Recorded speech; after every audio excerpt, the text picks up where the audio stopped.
All right, folks, continuing on with Chapter 11, looking now at what the FCC actually does. Well, the legalese of it is that the FCC regulates interstate and foreign communications by radio, television, wire, satellite, and cable television. It also has the power to levy fines and forfeitures against these companies. Now, within the FCC, there are several different branches that specialize in different aspects of communications. The Media Bureau oversees regulatory activities for broadcasting and for cable. The Wireline Competition Bureau oversees telephone industry. Wireless Telecommunications Bureau will handle spectrum management and access.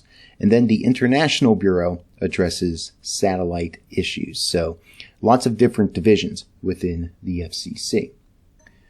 Now, the main thing that we know the FCC for is that they grant and renew licenses, but they can also take those licenses away.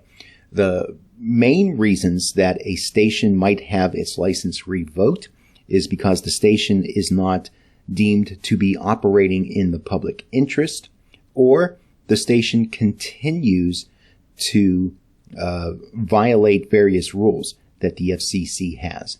And many times that will result in fine after fine after fine. And then if a station does not pay those fines, it's possible that the license could be revoked.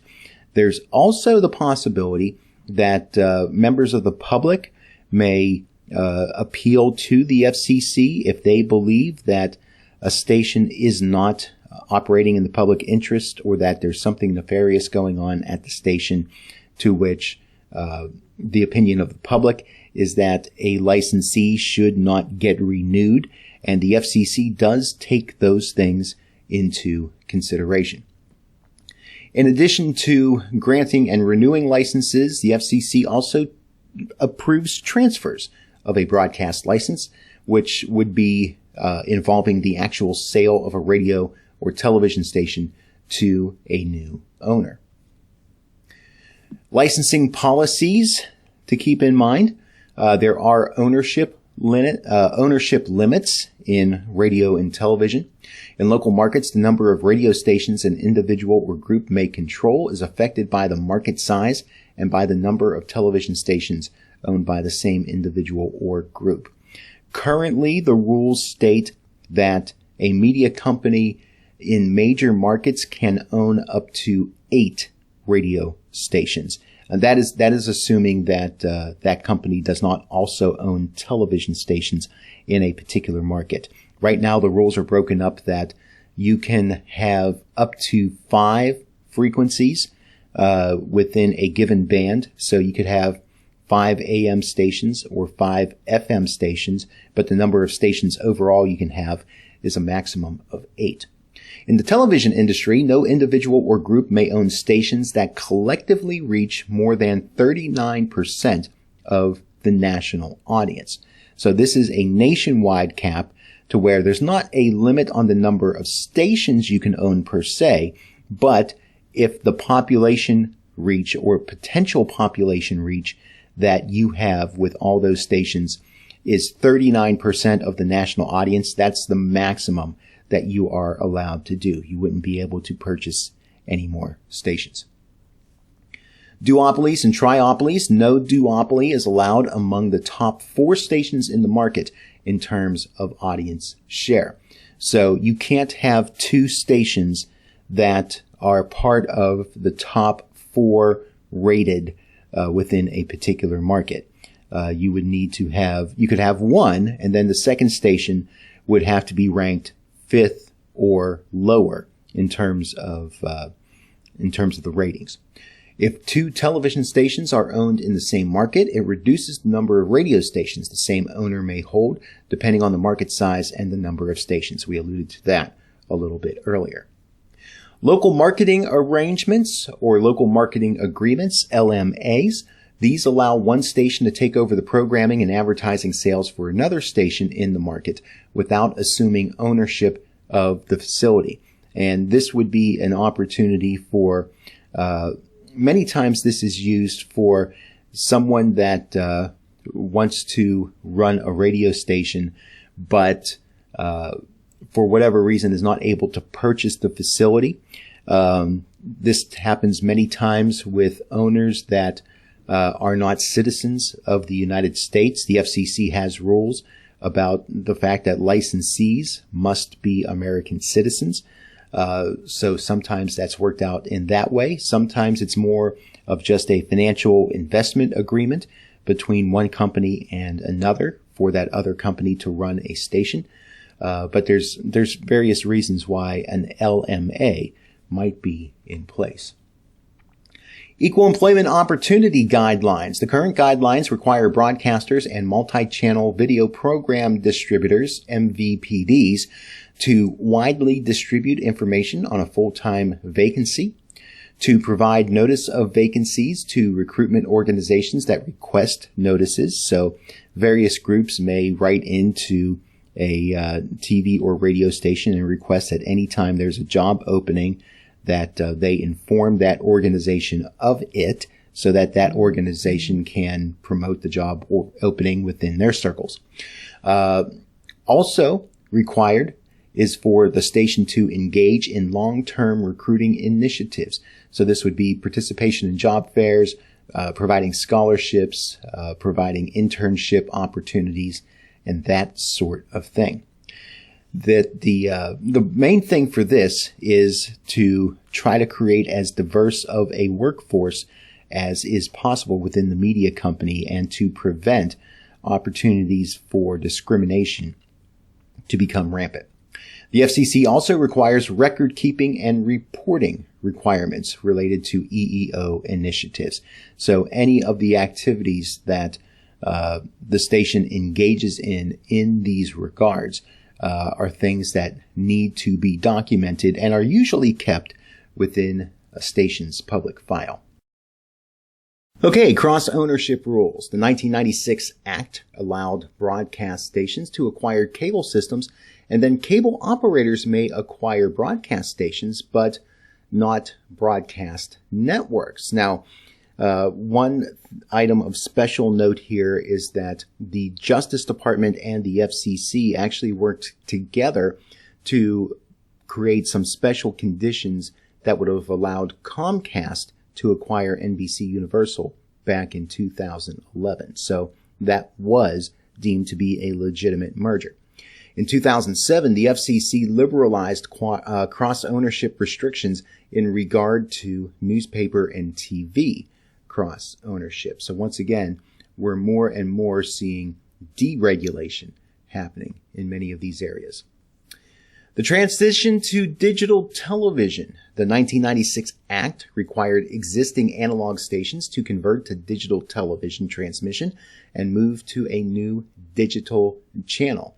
So we saw the removal of analog TV in the United States for 100% digital content. Two important outcomes as a result of this, and they're still being debated somewhat. First, the Commission has not required MVPDs to carry additional digital channels. This idea would often be called digital must carry.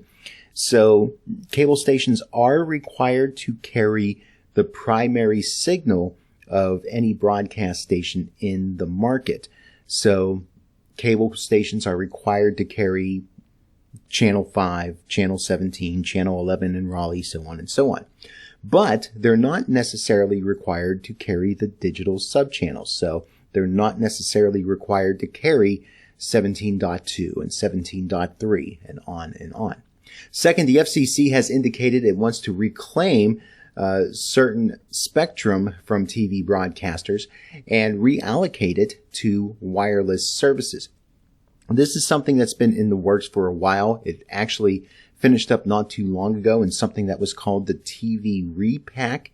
And this actually caused many television stations to have to change over to a new frequency.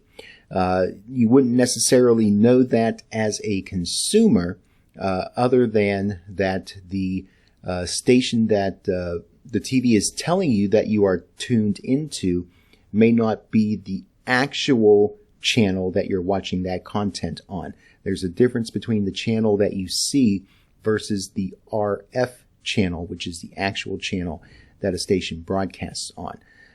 But basically what happened was that during the TV repack, stations changed their frequencies to allow for more spectrum to be made available for wireless services down the road. The public file, we mentioned this earlier. All broadcast stations must maintain certain documents and information in a file available for public inspection during regular business hours. Stations must also handle telephone requests for information from the public file during regular business hours as well. Most public files are now available online. That is true for all of television. It's true for a majority of radio. But there are some places where the public file is actually a actual file cabinet with actual paper documents, and the public is welcome to come into a radio or television station during business hours and request access to that information. That is part of the station's condition of serving the public interest and keeping documentation that they're serving the public interest and that the public has a right to review those documents. Operating and technical requirements. A station's license specifies these certain conditions and parameters that stations must abide by. That is a station's channel for operation, their transmitting power, how much strength they put out, the hours of broadcasting. If it's not 24 hours, when can they sign on? When can they sign off? Maintenance of antenna and tower lights. That is heavily regulated, especially the tower lights aspect, which the FAA, Federal Aviation Administration, also gets involved with. Proper station identification. Are stations performing their legal IDs?